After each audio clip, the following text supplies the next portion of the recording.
Ever wondered what your life would be like if you woke up from being knocked unconscious and found out that you were in a rom com?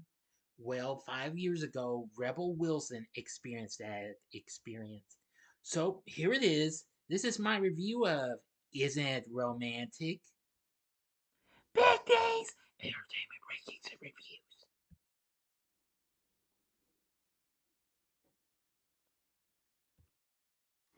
So, greetings, my fellow YouTubers, and welcome to Big D's Entertainment Rankings and Reviews.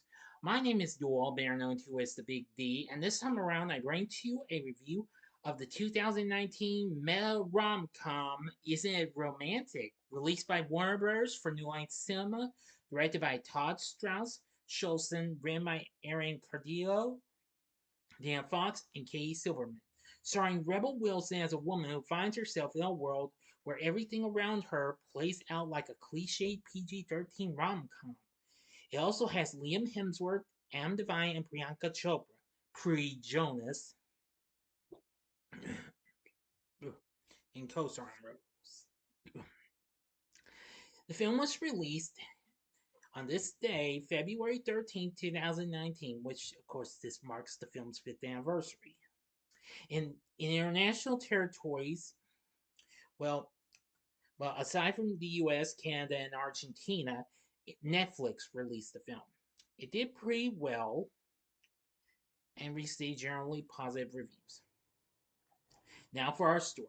Thanks to her negative mother who insists girls like them don't get loved, architect Natalie develops a strong hatred for rom coms at an early age. This is exacerbated by her low self esteem and difficulty in finding love.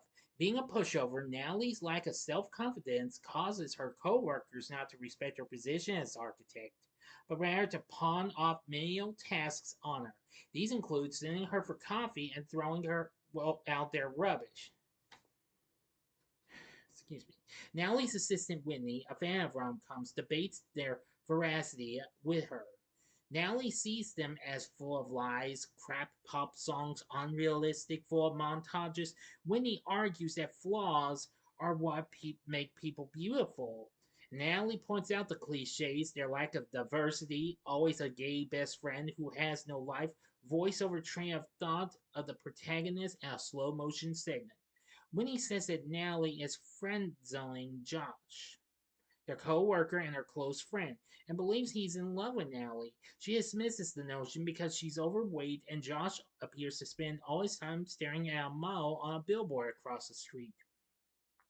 One day, Natalie naively believing a guy's hitting on her, is knocked unconscious during an attempted mugging in the subway and finds herself trapped in the stereotypical rom-coms she has come to despise. Natalie arrives to a totally transformed apartment, huge and full of beautiful new things. Natalie's relationships radically change. Blake, a sexy billionaire client of her company, suddenly speaks with an Australian accent and develops a romantic interest in her. Her normally gruff neighbor, Donnie, who has always come across as a misogynist, becomes a flamboyant homosexual friend offering advice. Whitney becomes her enemy co-worker, although her other co-workers respect her. Although Josh seems to be the same as always, he uses the Heimlich maneuver to save the Billboard model Isabella, who identifies herself as a yoga ambassador. They seem to fall into love at first sight and enter into a relationship. Desperate to return to her reality, Natalie deduces that in the tradition of rom coms, she can only find the true love to leave. She encourages a relationship with Blake, but when it turns sour, Natalie recognizes that she has feelings for Josh, who has become engaged to Isabella. She attempts to stop their wedding, but soon realizes that instead of loving another person, she needs to learn to first love herself. Following this revelation, Natalie gets into a car accident and loses consciousness. Now for the ending, you know the procedure, 5 seconds to sub this video. Go to the description box below, fast forward to the time below as I count down now. If you've seen the movie already, please continue. Okay, you've been warned. Natalie wakes up in the real world, but with new self-confidence, which she uses to successfully propose an architectural idea to Blake. After reuniting with Josh, she learns that he has not been staring at the mall, but at Natalie's reflection. They kiss and begin a relationship. As Natalie prepares to head home, Wendy tells her that despite her dislike for rom coms, everything she just experienced has been comparable to one. Realizing that she has been in a rom com the entire time, Natalie and the rest of the characters proceed to engage in a rendition of Madonna's Express Yourself, which was an excellent blast in the story. So, what did I think of Isn't It Romantic? Well, despite I've only seen it like a couple of times, I am going to say that I really love this movie. Rebel Wilson was just so incredible in this, and she was pretty gosh darn funny too, just like she was in some of her other films, most notably the Pitch Perfect trilogy, which I will be reviewing later on this month. This film did pretty well, despite it lost to Happy Death Day to You, which came out the same day. This film, as I've said, this film was released on this day, February 13th, 2019. Henceforth, it's the 5th anniversary of this film. Anyway, yeah, it did very well. It went on to make 48 million worldwide against its $31 million budget. The film sits at 69% on Rotten Tomatoes, saying that it follows as many genre conventions as it mocks, but the film is a feel-good rom-com with some satirical bite, and a star well suited for both. An Australian publication reviewed the film positively, saying it was one of the better examples of the genre, and it helps that its cast are all wholly capable of both playing to and against the stereotypes. I absolutely do agree with this. Anyway, I actually did go see this in the theaters, and it was very, very good. When I rewatched it, it was still fine. It was fine, what have you.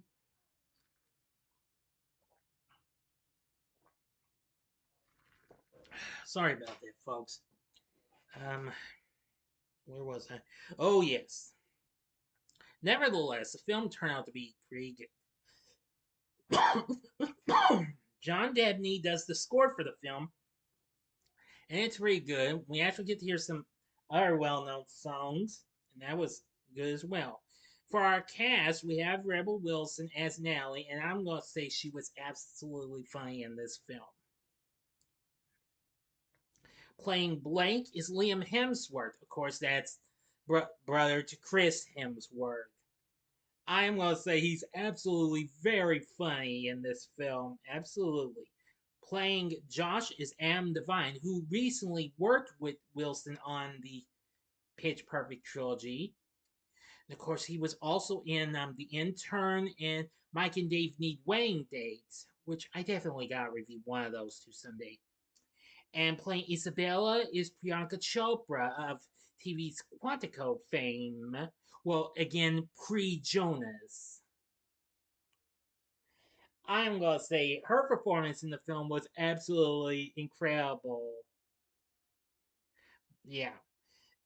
Bay Gilpin plays Whitney. She was good. Brandon Scott Jones plays Donnie. Very good. And let's see. And Natalie's mother is played by Jennifer Saunders, who, of course, was well known for playing Idina Monsoon in The Britcom Absolutely Fabulous. And of course, she also voiced Fairy Godmother in Shrek 2. So, anyway, the cast is really good. The story's pretty good in my view. I mean, well, it's meh and all, but I feel like this is really something. And I gotta give this film credit for what it had to offer. Its characters are pretty good. The cast is good.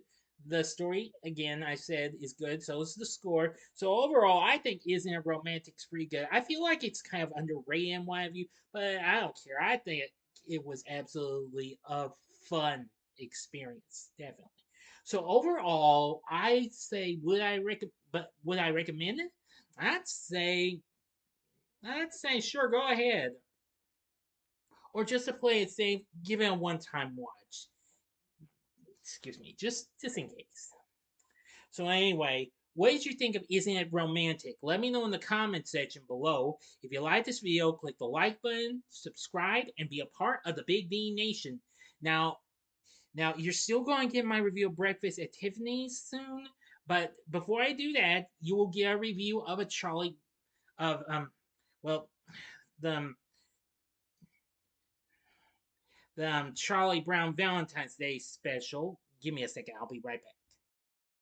Okay, yeah, I mean it's Be My Valentine, Charlie Brown, which I'll be doing that. I thought I'd go ahead and give it a review early because it won't have its anniversary till next January. So I'm going to go ahead and review that next. And then you'll get Breakfast at Tiffany's. So anyway, if you like this video, click the like button, subscribe, and be a part of the Big D Nation, as I've said already. I don't mean to sound like a broken record, but just in case. But anyway, if you like this, consider checking out some of these other rom-coms I've talked about. In the upper left-hand corner is my review of one of the films that was actually shown in the film, and that was Pretty Woman with Julia Roberts. Or go to the upper right-hand corner and see my review of the romantic dramedy from 2003, Something's Gotta Give. Or if you'd like a rom-com with a little devilish twist in it, see my review of the Bedazzled remake from 2000. And the bottom right hand corner is the button you can click to subscribe. If you like rankings and reviews on movies, TV, music, video games, etc., then I'm your guy. Thank you for watching. Until next time, I'm the Big D saying, see ya.